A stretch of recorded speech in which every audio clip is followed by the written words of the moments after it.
Well, hey guys, it's been a hot minute. Uh, there's a functioning layout, and I'm here to show you what has happened over the last couple months. So let's get to it. Okay, last time I talked to you all, it was the beginning of April. I was already a month behind on getting this completed, and now it is the 18th of June. And as of this week, this is complete. At least this phase of the layout is complete. My original goal was to have all of these built with track laid at the end of April, beginning of May. My life got absolutely crazy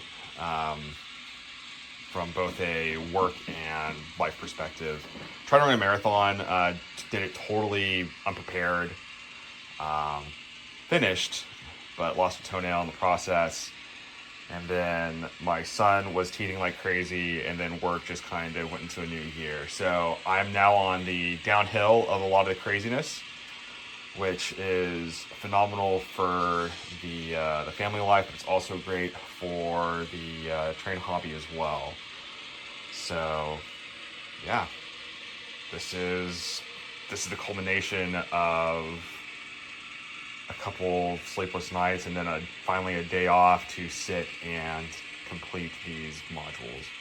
So for those of you who don't remember, this is the Guyandotte Secondary. It's supposed to be a branch line that runs between the Huntington and Logan subdivisions of the CSX in southern West Virginia.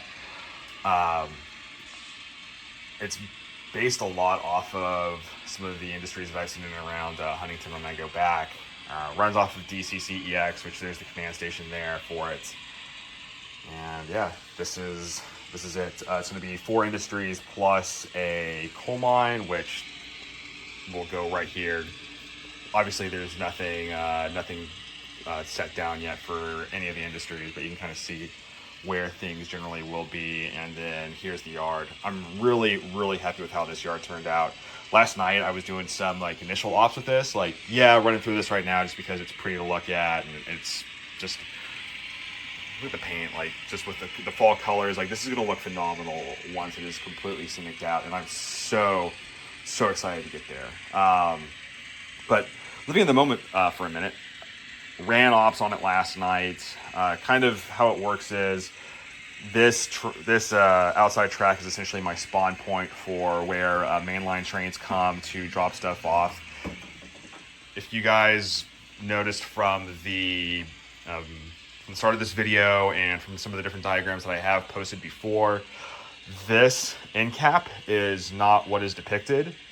I still need to get another end cap, but what I'm going to do is when I want to run trains and when I want to basically enjoy watching stuff and kind of go around in the circle, this end cap's going to come out. When I purely want to run operations, when I actually go do and build this out, then this will be inside loop, and then this will be straight track off on both sides for the eliminating the outside loop to give the illusion of trains being able to go off the layout, which is why there's a couple of these different turnouts here. Crossovers, just so it gives that illusion of, hey, this is an exit point. This is a place where people are coming on. But yeah, mainline trains come in here. It goes around, comes back through. The inside track here functions as the drop off. One of the yard jobs comes out, grabs that, starts classifying where stuff's going to go, goes and runs that, while another one of the locals goes and runs the coal train through the mine. So this is going to be where boxcars go. I didn't think about it. This is going to be a logistics depot, industrial toll. So think pallets, plastic pallets and stuff that'll go through here. This will be both box cars and covered hopper cars. This is going to be the commercial oil processing. So basically, refined oil comes in, it gets packaged off as, like the stuff you buy, Pennzoil or whatever else at your favorite auto shop. So this will be box cars and obviously the tanker cars, primarily the tanker cars. And then this is going to be a scrap yard. So we've got a really cool Otter Valley trash car for this. So I'm really excited that between these different gondolas and the trash cars will go through here, that's going to look really cool. But yeah, I can't express to you guys like the level of joy and like relief that I have. It's to this point where like I can actually sit, run trains, have some people over if I want to come and put them through the paces of running operations on this thing. It's simple. It's frankly single player at this point, but it's at least a point to deviate, develop, grow, and learn as I get deeper into the hobby. So some of you may be wondering or sitting here going, hey, like T-Trak standards, like how are you able to use these crossovers without, shorting your locomotives out? And I was going to post a longer video on that, and I might still, but I got a little tricky with the wiring. So all through here, you can see like it's just nothing but kind of the wires that are running through. I have terminal unit joiners that are powered in the end caps and then in both corners. And then on each of these feeders, there is power as well as the entire yard. It is depicted out, so outside, inside, yellow for outside, red for inside. But where I have deviated to allow this, because if you didn't know, T-Trak standard is blue, white, white, blue when it comes to the wiring. And that basically allows somebody to run DC on one of the tracks and then DCC on the inside, and they're never really supposed to touch. Great to look at, terrible for ops. So when I want to run operations, and frankly when it's sitting at my house, what I've done is I've taken one of these triple, let me see, I have an extra one kind of sitting. These triples, these things are great, just triple extension cord.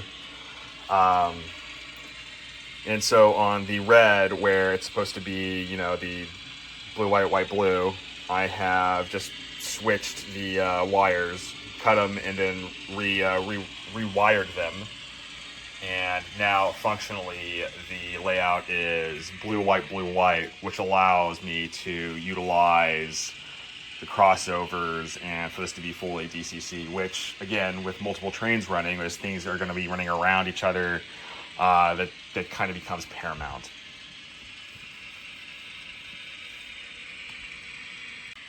Fun fact, and one of the challenges I kind of ran into, don't make this mistake. So actually when I went to go put these single crossovers on, I did not know that they were not power routing by default. I'm used to the number 6 turnouts. I'm used to, well, the double crossover, I didn't really have any issues with it. But when I went initially to run this through on DC, had this one flipped and this one flipped. And as soon as I had any locomotive come into this outside track, immediately dead. Thought it was a short. Racked my brain for a good 2 days thinking like, what did I do right? Like trying to figure out to go through the wiring, very Clark Griswold going through the, all the lights on his house. And then finally Googled it and then realized that, no, these are not by default power routing. Apparently there's a screw on the bottom that allows you to switch it. I did not realize that, and these are basically glued down with Loctite and some super glue on the end, so those aren't going up. So what I ended up having to do was pop these up, which was actually relatively simple. Recommend for the entirety of the track, throw it down with caulk. Just standard bare caulk works wonders, especially if you need to go back and do some maintenance on it later. And then if you're worried about, the ends kind of coming loose and stuff, that's where I will use super glue just to make sure that, hey, my ends aren't going to move when I connect and reconnect, but at least stuff in the middle is still set.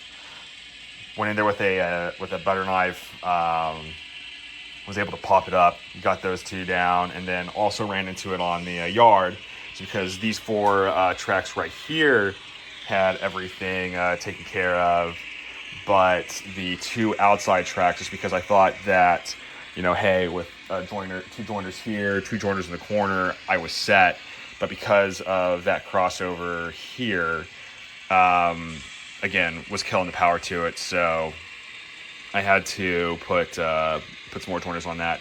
For both, it took me about 30 minutes in total to do each, and then just hit them both with super glue because I have no intention of bringing those up once they're done. So now that this is complete, at least this phase of it, I'm going into the scenicking phase. Yes, that one's done. I still am debating whether or not I want to put that on the layout because I do have some space if I clean that up, figure out what I want to do with another single, or maybe do the bridge module that I was talking about doing, back in February, March, whatever, months blur together. But this is going to kind of slow roll.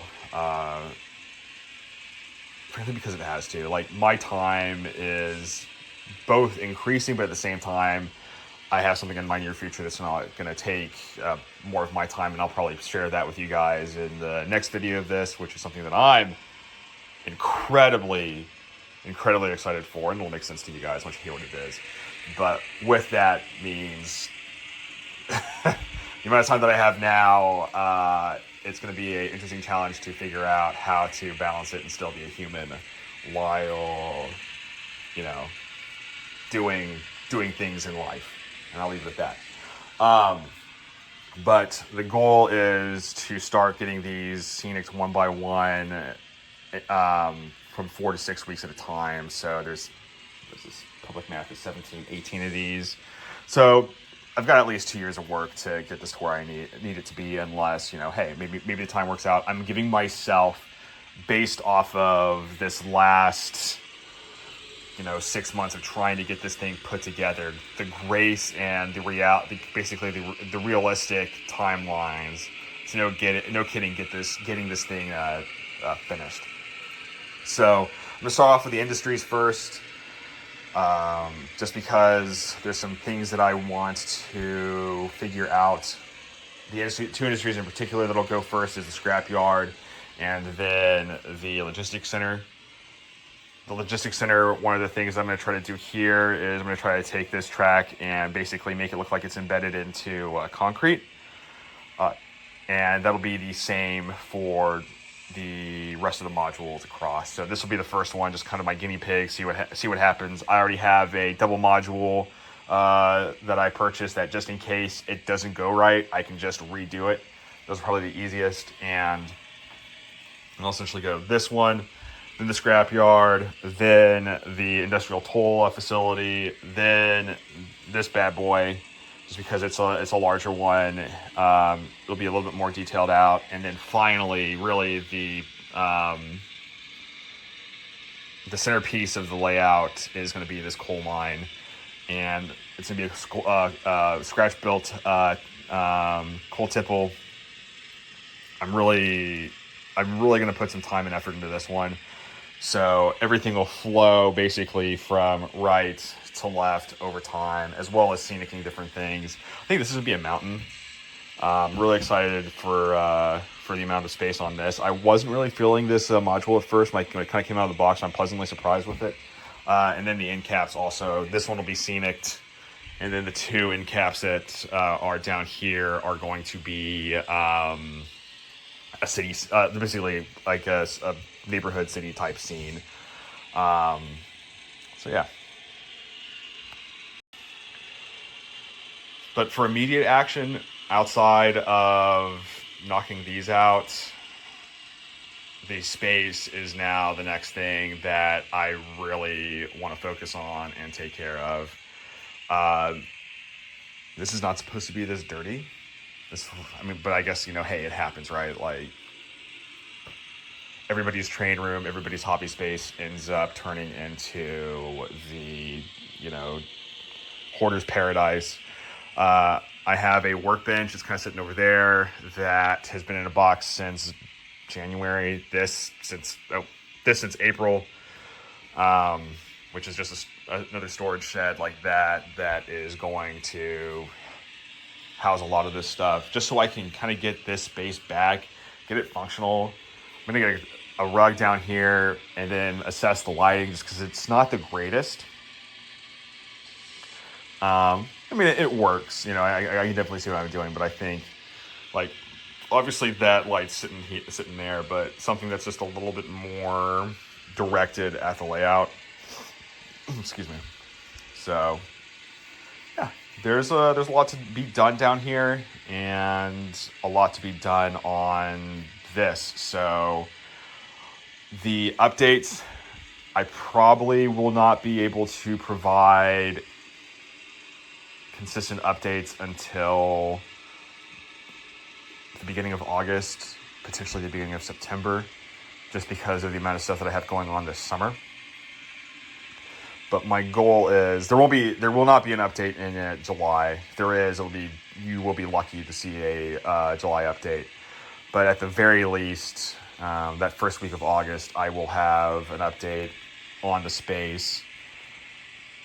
And then the first update to include, scenicking of the modules probably won't be until September. But that is the update. So yeah, guys, a ton going on down here. A lot of progress has been made, and there's still plenty more that I get to continue to work on. I want to say thank you so much. I know I've said it in the podcast. I really appreciate those of you guys who've been watching this. It brings me joy to bring you joy in watching my struggles and watching the trains run around the track with me. And from the bottom of my heart, thank you. Also, shout out to Klawndyke. This is basically the majority of the modules are from Sean anyway. So, Klawndyke, you rock. Thank you so much for making an amazing product. And with that, y'all, I'll see you guys in the next video, and take care. Enjoy your summer. Okay, one last thing. So now that I have the layout functioning and working downstairs, this layout more than likely is going to end up going to the wayside. And it pains me to come to this decision, but I am looking to give this layout away. So it's in scale, it's a 2x4, it is a clone of DIY and Digital's MRR1, DCC EX setup, and I'll throw in a locomotive and the rolling stock associated with this. So if you live in the northeastern United States, you want to come out to grab this. Fortunately, I can't mail it just because of the size. I think it'll get absolutely crushed, but I'll totally meet somebody out at a Wawa or something else if you're interested. This would make great for for somebody's first time railroad, especially if you're trying to get back into the hobby. There are some things that can definitely be improved on with this. One of the things I did not get to with this is actually wiring the turnouts so that they're electrically controlled, but that is for the most part underneath this set up and ready to go.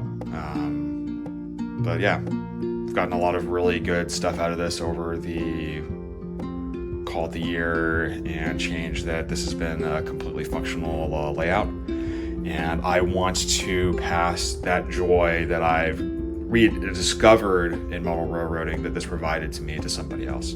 So if you're interested, shoot me a message in the comments, shoot me an email to modeltrainpeople@gmail.com, and let's talk about passing this to somebody who's going to get some use out of it.